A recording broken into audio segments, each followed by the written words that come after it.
তোমার আচরণে আমি আঘাত পেয়েছি, কিন্তু চিৎকার করিনি, অভিযোগ করিনি, দোষ দিইনি।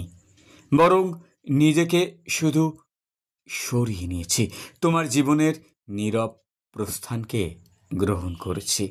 তুমি হয়তো ভেবেছ তুমি জিতে গেছো, কিন্তু সময়ের সাথে সাথে এই নীরবতা তোমার বিবেকের দরজায় কড়া নাড়বেই। তুমি তখন চাইবে ফিরে আসতে, কিন্তু আমি থাকবো না সেই জায়গায়। কারণ সত্যিকারের কষ্ট কখনো আওয়াজ করে না, তা নীরবেই বুক চিরে চলে যায় যতক্ষণে না হৃদয়ে অনুশোচনা জন্মায়। আমি হয়তো অনেক দূরে চলে গেছি। তুমি যখন চাইবে ফিরে আসতে, কিন্তু আমি থাকবো না সেই জায়গায়।